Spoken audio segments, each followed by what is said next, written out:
PDP सही मायनों में नेशनल कॉन्फ्रेंस की बी टीम जो है वो बन के रह गई है। उससे ज़्यादा जो है वो कुछ नहीं है। महबूबा मुफ्ती जो है वो नेशनल कॉन्फ्रेंस के लीडर डॉक्टर फारूक अब्दुल्ला की असिस्टेंट तक ही बन के रह गई है। ये गुपकार डिक्लेरेशन, जिसको मैं तो गद्दार डिक्लेरेशन कहूँगा, कल तक ही लोग कहते थे कि जब तक 370 वापस नहीं आएगा हम इलेक्शन नहीं लड़ेंगे, और आज पहले ही मौके के ऊपर डीडीसी के इलेक्शन के ऊपर सभी इलेक्शन लड़ रहे हैं। तो ये जो ग्रुप एक तैयार हुआ है, ये ग्रुप सत्ता के लालचियों का ग्रुप है। इनको जनता के साथ कुछ लेना देना नहीं है। तो वापस सत्ता चाहिए, इनको अपनी नाकामयाबियां भी छुपानी है, इनको अपने क्राइम्स भी छुपाने हैं, इन्होंने हिसाब भी नहीं देना।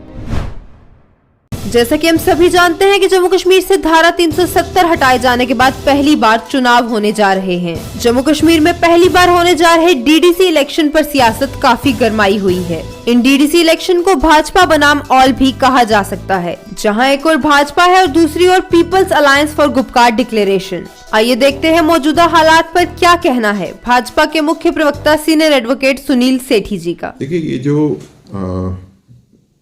जो people alliance for Gupkar declaration है, ये कोई पॉलिटिकल सोच नहीं है। एक तो पहले इस बात को समझिए कि इनकी आपस में कोई पॉलिटिकल समानता नहीं है, इनमें आपस में कोई पॉलिटिकल कंपेटिबिलिटी नहीं है।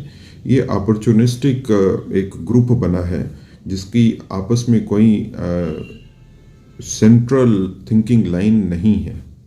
ये लोग सिर्फ सीटों को कैसे बांटना है, सत्ता कैसे हासिल करनी है, लोगों को कैसे बेवकूफ़ बनाना है, हालात जो ठीक चल रहे हैं उनको कैसे ख़राब करना है, ये उसी के लिए ये अलायंस बनी है।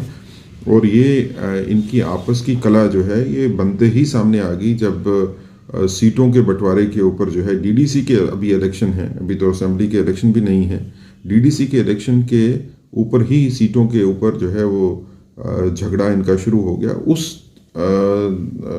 तक पहुंच गया कि पीडीपी के जो बनाने वाले थे मुफ्ती साहब के साथ बेग साहब, उन्होंने पार्टी ही छोड़ दी। अब पीडीपी सही मायनों में नेशनल कॉन्फ्रेंस की बी टीम जो है वो बन के रह गई है। उससे ज़्यादा जो है वो कुछ नहीं है। वो पीडीपी जिन्होंने पिछले असेंबली इलेक्शन में नेशनल कॉन्फ्रेंस को कश्मीर में हराया था और नेशनल कॉन्फ्रेंस की आइडियोलॉजी के खिलाफ इलेक्शन लड़ा था, वो पीडीपी आज नेशनल कॉन्फ्रेंस की बी टीम बन के जो है वो खुश है। महबूबा मुफ्ती जो है वो नेशनल कॉन्फ्रेंस के लीडर डॉक्टर फारूक अब्दुल्ला की असिस्टेंट तक ही बन के रह गई हैं।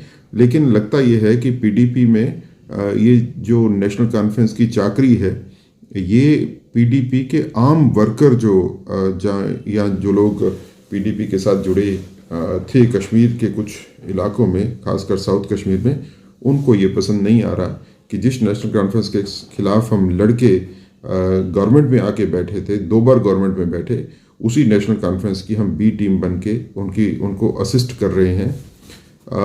ये गुपकार डिक्लेरेशन, जिसको मैं तो गद्दार डिक्लेरेशन कहूँगा, ये राष्ट्र हित में नहीं है, ये जनता के हित में नहीं है। ये सिर्फ पॉलिटिकल अपॉर्चुनिज्म है और साथ में ये डर से पैदा हुई है। ये अलायंस इस डर से पैदा हुई है कि जो कश्मीर में खासकर जो सियासी जमात रही है जिन्होंने सत्ता के ऊपर कब्जा रखा, उन्होंने काफ़ी देर तक सत्ता के ऊपर काबिज होने के वक़्त बहुत सारी इलीगलिटीज़, बहुत सारे क्राइम्स किए हैं। उसमें ज़मीनों का हड़पना एक चीज़ है, लार्ज स्केल करप्शन दूसरी चीज़ है। यहाँ पे तो ऐसे भी केसेस हैं जिसमें कत्ल के केसेस तक जो हैं उनको छुपाया गया है। इनको ये डर है कि ये हालात जैसे चल रहे हैं उसमें ये सब आंसरेबिलिटी होगी, अकाउंटेबिलिटी होगी। जो हिसाब इनसे किसी ने मांगा नहीं आज तक, वो हिसाब अब इनको देना पड़ेगा। तो उस हिसाब देने से डरने के लिए जो डर से हालात पैदा हुए हैं, वो डर के हालात ने ये गुपकार अलायंस जो है ये बनाई है। इसमें कोई राजनीतिक जो है वो सोच नहीं है। आज तक गुपकार अलायंस वाले जो हैं वो एक सेंट्रल मैनिफेस्टो तक नहीं क्रिएट कर पाए जिसमें सभी की सभी पार्टीज जो हैं वो एग्री करें कि हमारा ये पॉलिटिकल मोटो है, पॉलिटिकल मोटिव है। ये सिर्फ भारत विरोधी बातें करनी है, जनता के विरोधी बातें करनी है, वही है। इनकी सबकी विचारधारा जो है वो अलग है। नेशनल कॉन्फ्रेंस की विचारधारा जो है वो डिफरेंट है, पीडीपी की विचारधारा जो है वो डिफरेंट है, सीपीआई-एमएल की बिल्कुल अलग है, कांग्रेस की उससे अलग है, पीपल कॉन्फ्रेंस जो है वो बिल्कुल इनके साथ मैच किसी के साथ भी नहीं खाती। और जहाँ तक कश्मीर की पार्टीज़ की बात करें तो मोस्ट ऑफ द पार्टीज़ जिनकी कोई राजनीतिक विचारधारा थी, वो विचारधारा जो है वो 5 अगस्त 2019 के फैसले के बाद ख़त्म हो चुकी। अब तो कोई ऑटोनॉमी की बात नहीं है।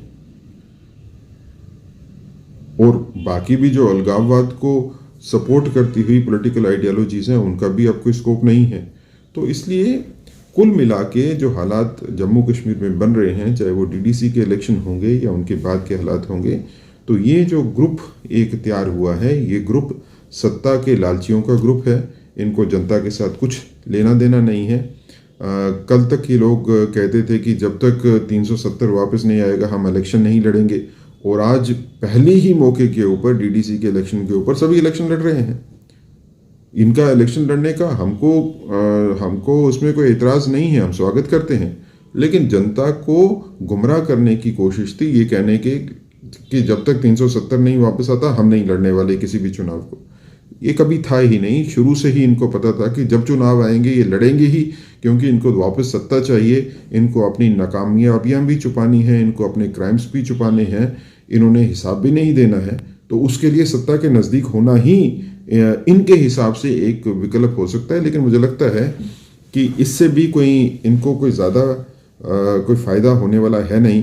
अकाउंटेबिलिटी तो जम्मू कश्मीर में अब आएगी ही।